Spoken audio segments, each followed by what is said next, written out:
E aí, quais são os valores que nós podemos trabalhar, né? O que é que nós podemos trabalhar dentro dessa modulação desse inversor?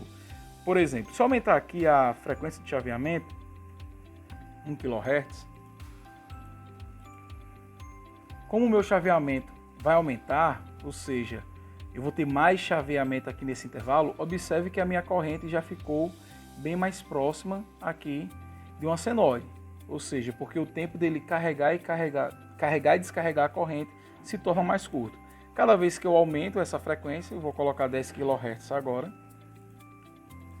da minha portadora, observe que a minha corrente vai se parecer cada vez mais com a senoide. Em 10 kHz praticamente, a corrente na minha senoide, a minha corrente na minha carga é praticamente uma senoide. Né? Se a gente for visualizar aqui, por mais que a tensão seja chaveada, observe que a tensão continua sendo chaveada, mas a minha corrente já fica praticamente uma senoide por conta do filtro indutivo que eu tenho para a corrente, já que minha carga aqui ela é indutiva. Mas observe que o módulo da minha senoide ela não altera, né? Eu permaneci com a mesma amplitude e permaneci com a mesma frequência. A gente está aqui em 5 milissegundos, né? Então eu vou ter 1, 2, 3 ciclos, né? Então em 5 milissegundos é porque a minha frequência é de 60 Hz. E aí eu quero que você observe que as minhas curvas vai ter a característica desse meu sinal de referência que está lá no meu controle. Então se eu digo que essa minha senoide de referência é de 50 Hz, e eu passo a simular, observe que agora nesses mesmos 5 milissegundos eu só vou ter um ciclo, 2 ciclos e meio. Ou seja, se eu diminuir a frequência, eu aumentei o período. Então observe que essa frequência do meu sinal tem exatamente a frequência da minha referência. Então esse sinal de referência aqui, que eu escolho para fazer a minha modulação, é justamente o sinal que vai determinar qual é a frequência da saída que eu tenho lá. Então se eu chegar aqui e colocar 120 Hz, um sinal de 120 Hz, né? Observa agora que eu vou ter o quê? 6 ciclos, 1, 2, 3, 4, 5, 6. Ou seja, eu vou ter 6 ciclos em 5 milissegundos. Então significa dizer que a minha frequência é de 120 Hz. Então observe que a frequência que vai ser aplicada aqui na minha carga, ela vai ser em função da frequência que eu escolho para esse meu sinal de referência, que é do meu controle. Observe também que se eu alterar a amplitude, aqui eu tenho meu índice de modulação, que nós vimos na aula anterior, né, nas aulas anteriores, né?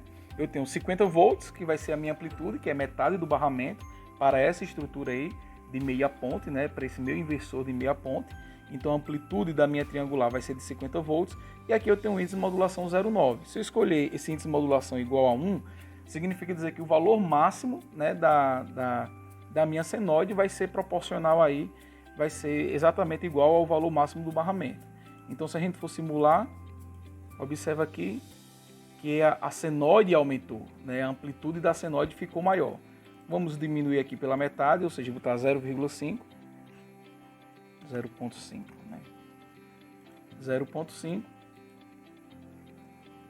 Observe que a amplitude da minha senoide diminuiu, porque a amplitude e a frequência do sinal que eu quero na saída vai ser em função desse meu sinal de referência aqui. Esse meu sinal de referência é quem vai levar as informações que eu preciso na saída. Então vou voltar aqui para 0,9, vou voltar aqui para 60 Hz, que normalmente é a nossa aplicação.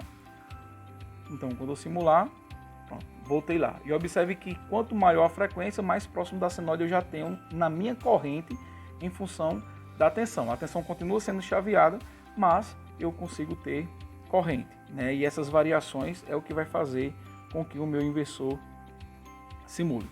Aí nós vamos fazer mais um detalhe, né? Nós vamos parar aqui a simulação e no lugar dessas duas fontes nós vamos colocar 2 capacitores, que é o que normalmente nós realizamos, né? Vou colocar aqui 2 capacitores. Nós vimos como é que funciona a modulação, né? Então vou tirar aqui esse osciloscópio, vou pegar esse outro aqui que só visualiza as tensões, né? Vamos colocar para simular. E aí observe que qual é a diferença, né? Se eu somar os 2 capacitores, vou tirar aqui a tensão de polo e a corrente na carga, né? Eu vou eliminar aqui essas duas medições. Ou seja, aqui eu tenho a tensão no meu capacitor superior, o VC1, e aqui eu tenho menos a tensão do meu capacitor, né, inferior. Né? Observe que a referência da minha medição está invertida, então estou fazendo a leitura negativa. Ou seja, se eu quiser fazer a leitura positiva, deixa eu colocar aqui para cima, simular de novo, observe que os valores deles são exatamente iguais. E quando eu somo esses dois, eu tenho exatamente o meu 100 volts. Né? Qual é o problema ou qual é uma questão que nós temos que trabalhar quando envolve capacitores? É que o capacitor, principalmente no sistema monofásico, a potência desse capacitor ele é alternada. Então, se eu tiver no meu sistema monofásico, eu vou ter ondulação de tensão no capacitor.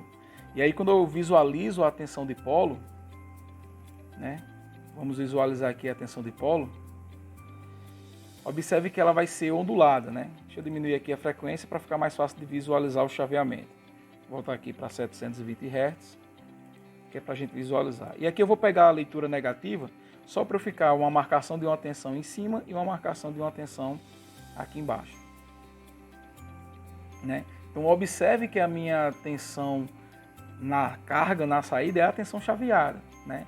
E as extremidades vai ser ondulada por conta da ondulação da tensão aqui, porque eu preciso realizar esse controle. Né? Quando eu visualizo a minha corrente agora, né, a gente consegue visualizar que a corrente ela carrega, não consegui parar, né? Ela carrega justamente quando a chave está fechada e ela descarrega quando a chave está aberta. E aí eu vou seguindo a senoide, né, que é justamente o meu sinal que eu tenho lá na entrada, tá ok? Então, quando eu jogo os capacitores aqui, eu tenho que resolver essa ondulação. Essa ondulação eu consigo resolver na frequência de chaveamento, né? Se eu aumentar aqui a frequência de chaveamento, a ondulação ela diminui um pouco, mas é algo intrínseco que eu tenho que trabalhar com esses valores para eu poder dimensionar. Mas observe que em 10 kHz a minha senoide está, a minha corrente da minha carga está pura, uma senoide praticamente pura, né?